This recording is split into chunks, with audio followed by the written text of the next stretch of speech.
कटला नदीना कटला नरतिया जियते जान मुआ गइलू तू दिलवा लगा के भुला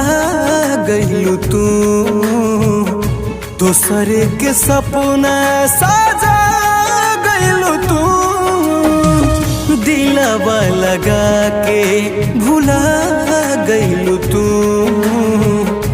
दूसरे के सपना सजा